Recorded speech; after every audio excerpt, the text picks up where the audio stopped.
Force of Will is Battle Step. It doesn't really matter. Battle Step, Combat Step, it's the same thing. They're fighting. Things are dying. Things are living. So, here's what's going to go down in this episode. I'm going to explain blocking. I'm going to explain abilities that happen in combat and ones that are used effectively. Now, I have a certain set of monsters here. I chose this one because she has a lot of abilities and it gives me easier explanation time. I chose this one because it's a decent beater for first turn, and I chose this one because it's weak. The same with these two, they're 1 drops. This is a 2 drop, and this is a 3 drop. Now, let's explain abilities. Now, Persia here actually has 4 abilities. She's got Swiftness, Target Attack, and First Strike. First Strike meaning damage happens first, Swiftness meaning it can attack the turn that it is summoned, and Target Attack meaning that it can attack these while they're like this rather than this. You mostly can attack Resonators that are rested.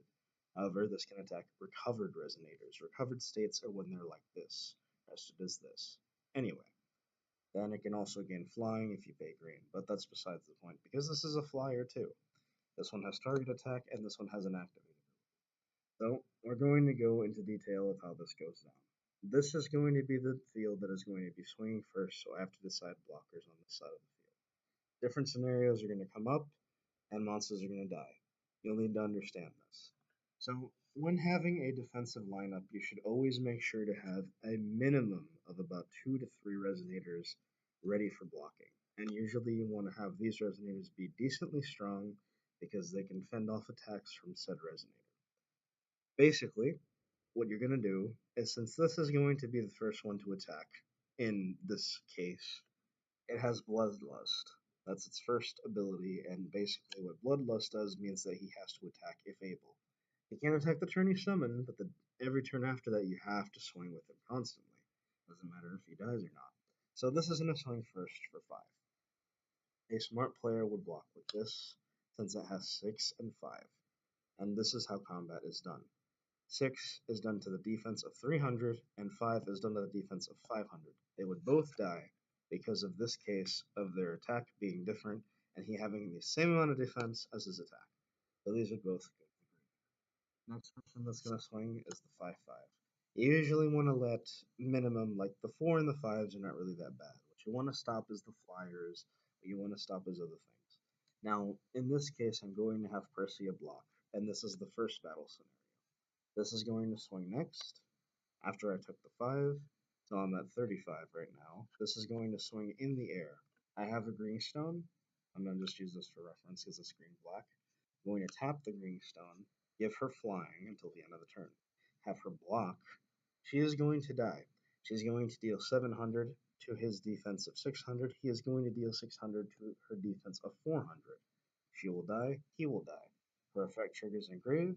Since she has been put to the graveyard, your opponent loses 500. So basically, either way, if she dies, she still gives you something in return. And this is going to die as well. Now this is going to swing because it has 2. At this point, you should probably block it just to make sure they have no more monsters, but you gotta remember they have 1 left. So it's always risky to choose a blocker. So in this case, you don't want to really block this guy because this guy actually has a very devastating ability. When this card deals damage to a J/Resonator, destroy the target J/Resonator. So you usually want to use this as a trump blocker to get rid of something. So you let the 200 through, you took 700. Now, different scenarios will go in different ways, but that was basically the essence of combat and blocking and using abilities. Now, here's how it would go down. I actually didn't explain her ability yet for first strike. First strike means deals damage first. So, in this case, we're going to do this same scenario of these two battling. What would happen here is since she has first strike, she will deal damage first before he deals damage to her and outright kill this thing. I didn't go by it before because I wanted you to get the basics of combat. But since she has first strike, he will die first, since he does not have first strike. He will be dealt the 700 before he even deals the 600 to her and go to the graveyard. That's how it would go down. Now, let's try target attack. So if you get rid of this thing, he's in the graveyard now. There's only 3 left. Now we're going to go with target attack. Let's say it's our turn, and we're going to do this. You're going to target attack this thing. This thing is also a 5-5.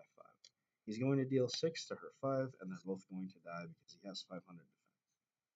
And then if Persia could swing again, he could swing. This thing can block. She will deal first strike, kill this thing. He dealt 200, and he couldn't even deal the 200 damage. This is why first strike is handy against monsters like this that can count. Alright, that pretty much got that out of the way. And now, flyers. Obviously, flyers can only block and attack flyers. You cannot. You can swing into rested ones like this, and if they have target attack, recover, like she does. But flyers can either swing directly if your opponent has no flyers, or you can target the flyer. You can swing directly regardless, but I'm sure if your opponent has a flyer, they're not going to want to take extra damage. So that's why, specifically, when flyers come out, they usually get them blocked immediately, get them off the field, or they use kill spells on them. That's the whole point. You don't want that thing being there constantly swinging in your face. That being said, that is the combat step. Now, same field. Let's take one monster out this time. Now we're going to go for J activations. We have Persia here, we have Galapis here, and we're going to J activate. When J-activating a ruler, you turn them on their side. In this case, their backside. So Percy is going to come out, and she was J-activated with her judgment cost being 2 green. She comes out on the field, and she gains the following for every. If you control a light resonator, you gain target attack. If you control a red resonator, it gains swiftness, and she controls flying as long as you control a water one, and 2/2 as long as you control a wind one. Now, this one in particular is a special one because it's fire and green, meaning that it will be both wind and fire. So she'll come out with a thousand and swiftness, which is really good to have at the beginning board.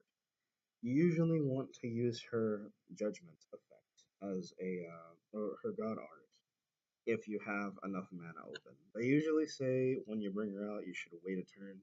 Wait till you have 7 magic stones and bring out all the sacred beasts. You can bring out up to 2 if you use it this way. But truthfully, when you bring out Persia, you're probably going to want to swing with her, right? Well, she's got swiftness, so you can get in there for 1,000. Now, he can choose any of these chumps to block. Lapis, on the other hand, is also going to be J-activated during your opponent's turn, so I'm going to just flip it over for now. It's not being J-activated yet, I'm just doing it for future reference. So, this is going to be J-activated later.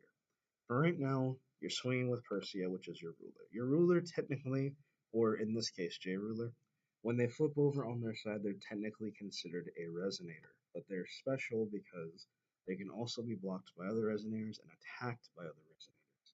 And if you kill the ruler, it'll just flip back on its side and become a ruler, and it will technically become astral form.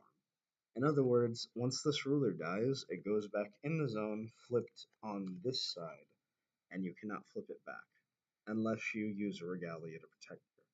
I'll go into details with that later. For right now, she swings the scab blocks. Now let me get the regalia out for future reference. Regalia has 3 abilities. Obviously, it produces the colorless 4 sacred beasts. It has the tap ability. Your J ruler gains 2/2 as long as it's Persia, commander of the sacred beasts, which that's what that is. And then you can banish this card, shuffle all target magic stones into his or her target player shuffles his or her magic stones into their magic stone deck, and then shuffles all cards from his or her graveyard into the main deck. You also can tap this, and as long as you tap it, basically you give her imperishable till the end of turn. So you tap it sideways, give her 2/2. She gains imperishable, which means it cannot die, and she can swing in for the 1,000. Even if it were be blocked by Gil Lapis next turn, so let's say it was deactivated, and he's going to block with Gil Lapis, she would not die, and the damage would be dealt. So she would be here still, thanks to the Regalia's help, and nothing would happen. It would just essentially cancel out. Now, Galapis has a very special ability, that being canceling. Cancel effects happen as lingering, just like I explained with Wind Secluded Refuge. In this case, what you're going to do is you're going to make sure that you have this one as the activate effect in this case. You want to bait out your ability because he can do it not once per turn as long as you can pay the moon. And as long as he has his regalia out, he can still do that and activate Judgment and God Arts. So he pays the moon to cancel this out. This is the effect that if you activate, you pay 1 green, target said resonator does 300 to it. So you sack this thing to try to do 300 to this guy to outright kill the Oni. He cancels that, that gets negated, and so on and so forth. That's basically what ends up happening in that said scenario. Lapis also has another ability. You can also give, if you pay the black and 1 colorless, you can give something 2/2. Now here's what this effect is useful. These are also not once per turn. So if you have multiple black stones that you could use as well as colorless, you could use this effect all day. He doesn't have target attack, but when he swings, let's say he does block with this and she doesn't have imperishable. She already used the Regalia effect and this doesn't have imperishable. So you're going to block with Persia in this case. He's going to deal 1200. However, you can still do this, lower her attack even more, and then she'll be weaker enough. I mean, it doesn't really matter. Even if she's a 1,000,000, he's a 12/12. When the with the field that he has out, which is the Black Moon, he actually becomes a 14/14.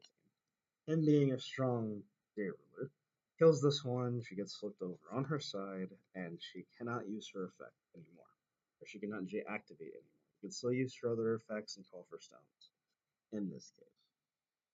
So that basically was Combat 101. That's all really that you need to know. For the most part, I tried to explain the abilities fluently. Feel free to, let me know in the comments how I did. And if you need more explanations, I will gladly tell you in the comments, or you can, maybe go on my Discord. Anyways, this is 13 Dragonblade signing off.